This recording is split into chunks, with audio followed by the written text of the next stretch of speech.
धन्यवाद। मैं अपनी लघु कथा इंजीनियर बबुआ पढ़ रही हूँ।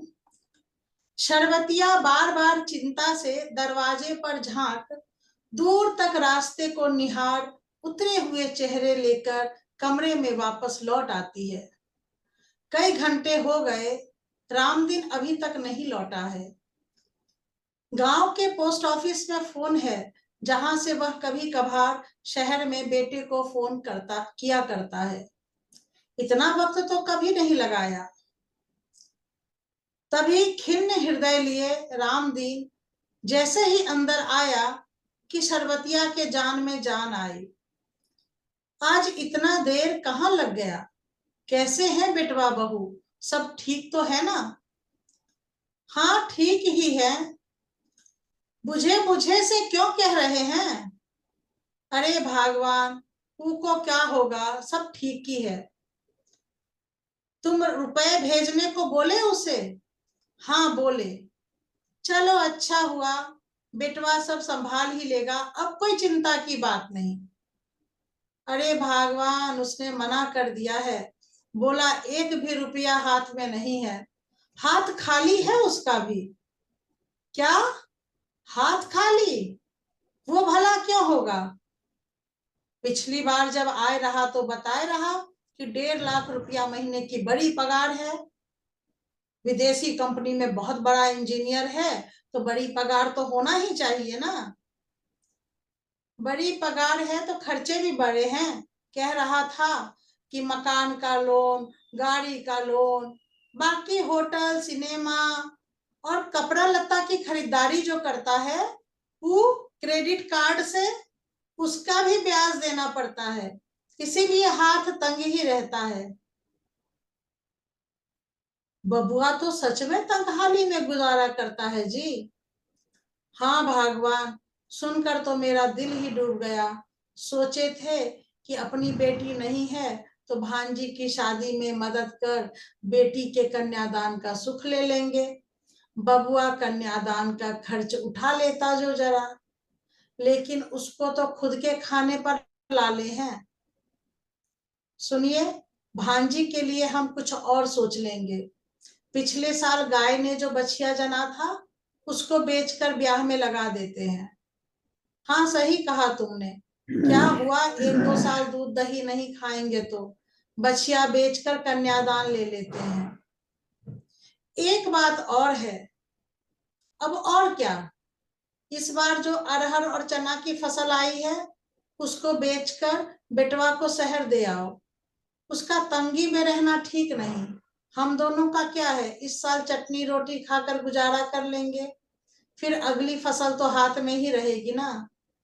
हाँ सही कह रही हो। मैं अभी बनिया से बात करके आता हूँ। इंजीनियर बबुआ का तंगी में रहना ठीक नहीं है।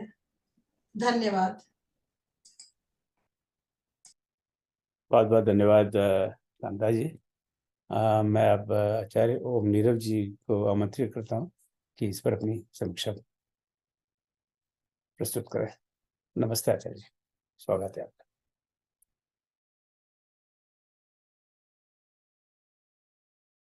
आप म्यूट पर आए आचार्य जी।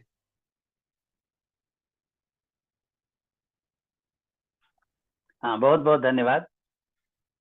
समीक्षा के साथ मुझे अवसर भी मिल गया कि कांता राय जी की समीक्षा के बाद मैं धन्यवाद नहीं दे पाया था, क्योंकि वो क्रम गुप्ता जी ने ले लिया, मुझे मौका नहीं मिला। तो अब मैं उनको धन्यवाद देता हूँ इतनी सुंदर और सटीक समीक्षा के लिए। जहाँ तक इस लघु कथा की समीक्षा की बात है, तो कायदे से तो मुझे समीक्षा ही करनी चाहिए, लेकिन मन नहीं मान रहा है ये बताने से कि जो मेरी पहली कृति थी लघु कथा संग्रह की स्वरा, जिसकी समीक्षा का कार्यक्रम आदरणीय कांता राय जी ने भोपाल में अपनी संस्था के माध्यम से किया था, तो उस समीक्षा समारोह में जो समीक्षाएं हुई थी, वो समीक्षाएं मेरे जीवन के लिए बड़ी ही प्रेरणादायक रही।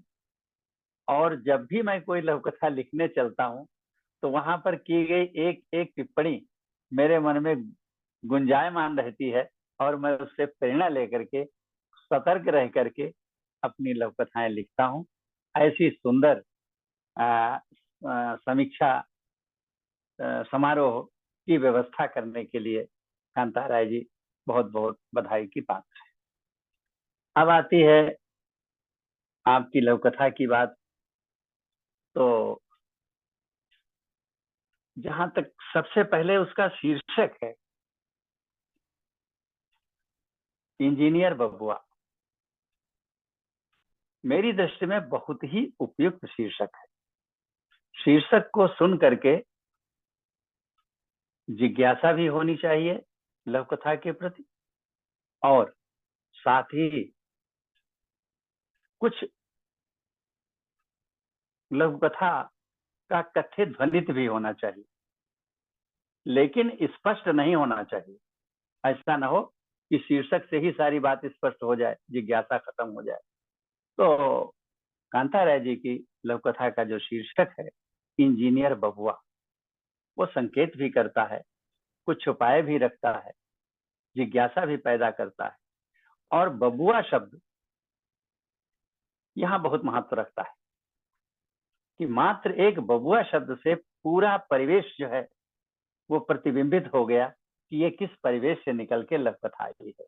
और आगे हम देखते हैं कि जो कथोपकथन है उसके अंतर्गत जिस क्षेत्र से बबुआ निकला है उस क्षेत्र की पूरी संस्कृति एक एक संवाद में झलकती रहती है। कथा का प्रारंभ जहां से होता है वो एकदम जिज्ञासा पैदा कर देता है आगे सुनने और उसे पढ़ने के लिए। वो जिज्ञासा निरंतर बढ़ती ही जाती है और आरोह इतना तीव्र है कि कथा एकदम शिखर पर पहुंच जाती है।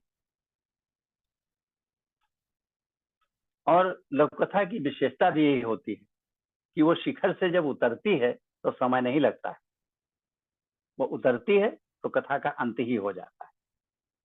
बिल्कुल वही लक्षण हमको इस लघु कथा में दिखाई दिए कि शिखर पर चढ़ते चढ़ते लघु कथा उस बिंदु पर पहुंचती है जहां पर दोनों माता पिता को कोई अपने पुत्र के ऊपर संदेह नहीं है, और जब संदेह नहीं है तो शिकायत का प्रश्न क्या उठेगा। और मां कहे उठती है कि लड़की की शादी के लिए तो बचिया है, लेकिन बेटा इतनी तंगी में रह रहा है, उसके लिए भी हम लोग कुछ व्यवस्था कर देते हैं और उसको पैसा भेज देते हैं जिससे वो तंगी में न रहे। ये ममत्व की पराकाष्ठा है। मां होना एक बात होती है और उसमें मां में ममता का होना दूसरी बात होती है। जब ममता होती है तभी मां अपने में पूर्ण होती है, अन्यथा तो वो जननी है, पैदा करने वाली। यहाँ पर जो मां का चरित्र है मुझे बहुत प्यारा लगा कि जब वो बेटे को सहायता के लिए धन भेजने की बात करती है, और जहां ये बात करती है, धन्य है कांता राय जी कि उस शिखर पे पहुंचा के एकदम कथा को समाप्त कर देती हैं। एक मारक वाक्य के साथ में कथा का अंत होता है जो बहुत गहराई तक रचनाकार को प्रभावित करता है। तो इस तरह से आरोह, अवरोह, अंत, मारक वाक्य, शीर्षक, इन सभी की दृष्टि से ये लघु कथा बहुत ही उत्तम है। और जहां तक भाषा शैली की बात है तो भाषा में खड़ी बोली का ध्यान न रख करके उस क्षेत्र की भाषा की झलक देने का प्रयास किया है जहां से ये लघु कथा निकलती है। और निश्चित रूप से वो हमारा पूर्वी क्षेत्र है, बिहार का क्षेत्र है, और उसी अंचल का दूसरा पूर्वी क्षेत्र पूरा का पूरा, वहां पर ऐसे ही भाषा का प्रयोग होता है तो आंचलिक भाषा का प्रयोग आपने बहुत सुंदरता से किया है, लेकिन एक विशेषता है, लघु कथाकार को जो संवाद हैं वो तो आंचलिक भाषा में करना चाहिए। अगर वो पंजाब की लघु कथा है तो उसमें पंजाबी भाषा का पुट होना चाहिए। अगर वो गंवारों की लघु कथा है तो गंवारू भाषा का उसमें पुट होना चाहिए। अगर वो अभिजात्य वर्ग की लघु कथा है तो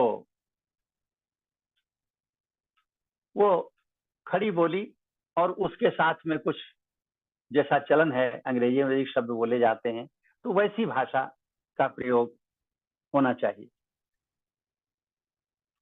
अगर पूर्वी क्षेत्र की है, भोजपुरी मिश्रित, तो वैसी ही भाषा का प्रयोग होना चाहिए। कहाँ? संवाद में। लेकिन जब लघु कथाकार अपनी बात कहे तो उसको शुद्ध खड़ी बोली में अपनी बात को कहना चाहिए। वो अपनी बात नहीं आंचलिक भाषा में कहेगा।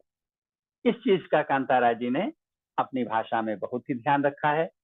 रचनाकार यहाँ पर अपनी बात खड़ी बोली हिंदी में कहता है और जो पात्रों के संवाद हैं उनको आंचलिक भाषा में उनके परिवेश के अनुकूल प्रयोग करता है। इस प्रकार मैं जहां तक देखता हूं तो लघु कथा अपने सभी लक्षणों में पूर्ण है, आदर्श है, और मुझे शिकायत है कि कांताराय जी ने मुझे समीक्षा में कोई कमी निकालने का अवसर नहीं दिया। इसके लिए बहुत बहुत आपको धन्यवाद।